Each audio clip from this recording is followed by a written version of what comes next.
Assalamualaikum warahmatullahi wabarakatuh. Perkenalkan, nama saya Raja Amanta Hatoguan Lubis, NPM 1804290059, kelas Agroteknologi 2.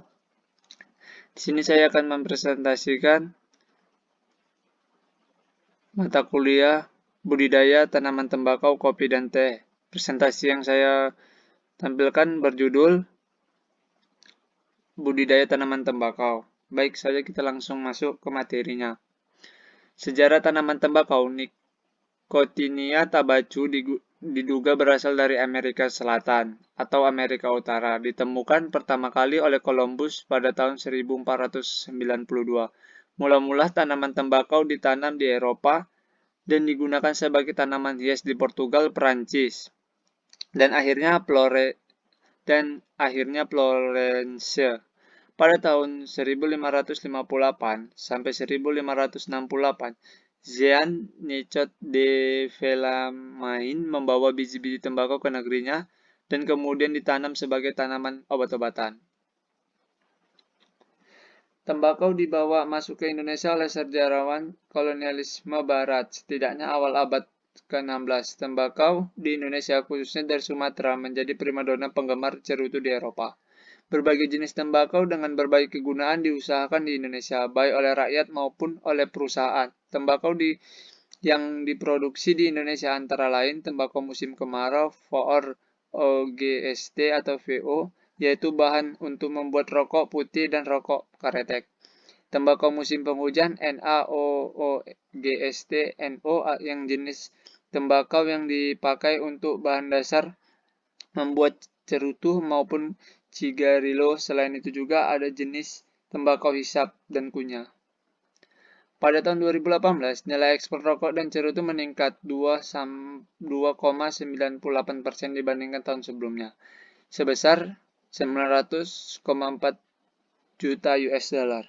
Industri hasil tembakau turut berkontribusi besar dalam pemerintahan cukai.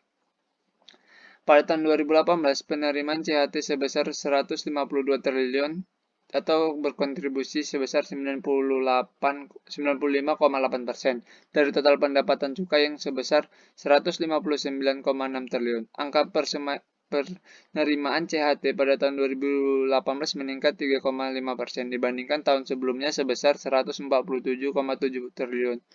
Pada tahun 2019, diproyeksikan penerimaan CHT meningkat 3,9% menjadi 158,9 triliun. Sementara itu, dalam rancangan anggaran pendapatan dan belanja negara tahun 2020 ditargetkan penerimaan CHT sebesar 171,9 triliun atau tumbuh hingga 8,2%. Klasifikasi tanaman tembakau. Tanaman tembakau termasuk ke dalam kingdom Plantae, divisi Spermatohypta, subdivisi Agiospermae, kelas Dicotyledone, subkelas Astaredae, ordo Solanales, famili Solanaceae, genus Nicotiana, spesies Nicotiana tabacu L. Jenis-jenis tembakau. Beberapa jenis tembakau dianjurkan adalah sebagai berikut: tembakau cerutu, tembakau pipa, tembakau sigaret, dan tembakau asli atau rajang. Manfaat tembakau. Berikut adalah manfaat tembakau selain sebagai produksi rokok, yaitu untuk berkebun, obat ruaman kulit, eksim dan reumatik, sakit gigi, digigit serangga dan ular berbisa, flu dan batuk, menghasilkan protein anti kanker. Morfologi tanaman tembakau. Akar. Tanaman tembakau merupakan tanaman berakar tunggang dan tumbuh tegak ke pusat bumi. Batang. Tanaman tembakau memiliki bentuk batang agak bulat, agak lunak, tapi kuat. Makin ke ujung makin kecil.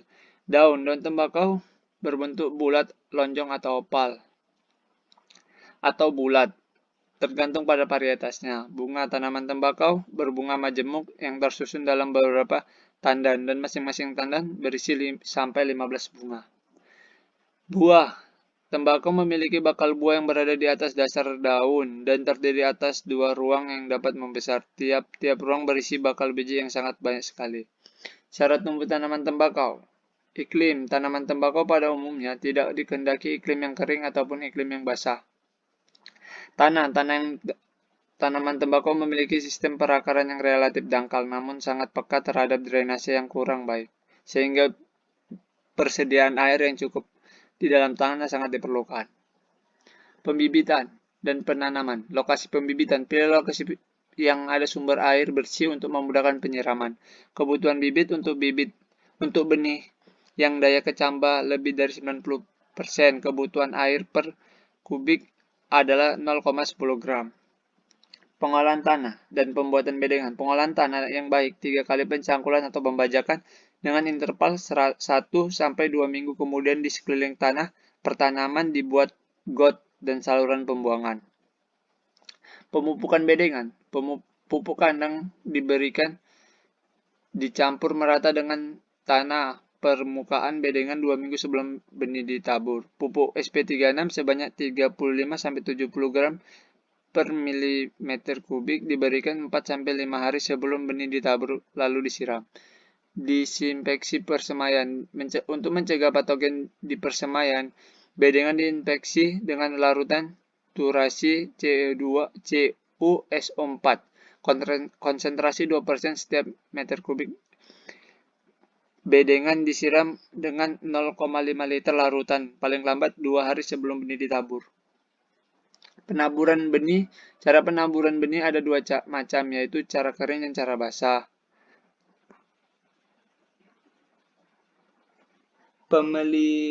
Pemilihan bibit.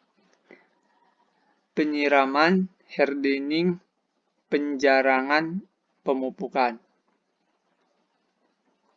Pengolahan tanah. Untuk memproduksi produktivitas dan kualitas yang baik diperlukan penggiliran atau rotasi tanah dengan tujuan mencegah perkembangan penyakit patogen. Pengolahan tanah yang baik adalah 3 kali pencangkulan atau pembajakan dengan interval 1-2 minggu, kemudian di sekelilingnya tanah di pertanaman dibuat got atau saluran pembuangan air. Dilakukan pembentukan bedengan membujur antara utara dan selatan agar tanaman mendapat sinar matahari yang cukup. Pupuk kandang diberikan dengan dosis 25-30 ton per hektar. Penanaman. Cara penanaman. Lubang tanam disesuaikan dengan jarak tanam dibuat dengan kedalaman 10-15 cm. Basahi terlebih dahulu tanah agar bibit dapat berdiri tegak. Benamkan bibit sedalam akar leher. Waktu tanam lebih baik dilakukan pada pagi hari atau sore hari setelah jam 2 siang. Pengendalian hama dan penyakit. Pengendalian hama dan penyakit bedengan dilakukan dengan penyemprotan fungisida dan insektisida secara berselang setiap minggu sekali. Penyakit yang sering menyerang pembibitan tembakau adalah penyakit busuk batang atau drooping off. Hama yang sering menyerang bibit di bedengan adalah semut, ulat, dan belalang. Pemeliharaan tembakau. Penyulaman. Penyulaman dilakukan setelah seminggu tanam. Bibit yang kurang baik dapat diganti dengan cara cabut dan diganti dengan bibit baru yang berumur sama. Pengairan. Tembakau musim penghujan atau NO dibutuhkan air secukupnya 90 mm per bulan pada saat panen. Hal ini agar diperoleh mutu baik, daun tipis, rata, lebar, elastis, dan berwarna cerah. Peramalan iklim saat tanam dan panen perlu dilakukan guna meminimalisir kegagalan penanaman. Penyiangan. Penyiangan dapat dilakukan setiap 3 minggu. Dapat dilakukan penggunaan tangan dengan cara mencabut gulmanya atau dengan menggunakan koret atau garuk. Pemupukan. Penggunaan pupuk yang tepat baik berupa pupuk organik dan anorganik NP dan K harus dilakukan secara efektif dan efisien. Dapat dilakukan melalui sistem pemupukan 4 tepat, yaitu tepat dosis, tepat cara, tepat waktu, dan tepat jenis. Pemangkasan atau topping atau pemangkasan pucuk dan buil atau suli memastikan penggunaan bahan gizi tanaman dalam proses pengembangan daun tembakau untuk mendapatkan jumlah daun, berat daun, dan kualitas tinggi yang akan memberikan baik maksimal bagi petani. Hama dan penyakit. Hama. Jenis hama yang sering menyerang tembakau menurut Maulidiana 2000 antara lain ulat daun, Spodoptera litura, dan Prodenia litura.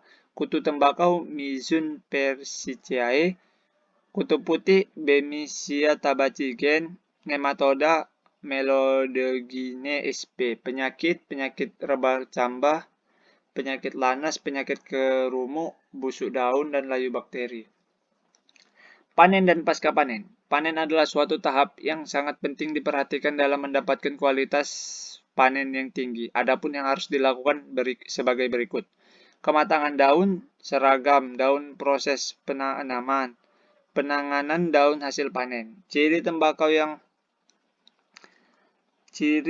yang telah masak adalah warna daun mulai hijau kekuningan dengan warna ujung daun dan tepi daun berwarna coklat. Warna tangkai daun hijau, kuning keputih-putihan, posisi daun atau tulang daun mendatar.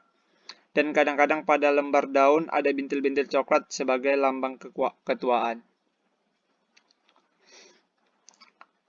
Pasca panen. Untuk mendapatkan hasil akhir yang baik, kegiatan yang harus dilakukan pada penanganan daun tembakau setelah dipanen antara lain pengumpulan, merupakan kegiatan memisah-misah hasil berdasarkan varietas. Penyortiran atau penggolongan, pengelompokan daun didasarkan pada kualitas paling mudah dilakukan curing. Beberapa tahapan curing yaitu penguningan, pengikatan warna, pengeringan lembar daun, pengeringan gangga. Terima kasih, itu saja yang bisa saya sampaikan. Lebih dan kurang saya mohon maaf. Saya sudahi. Assalamualaikum warahmatullahi wabarakatuh.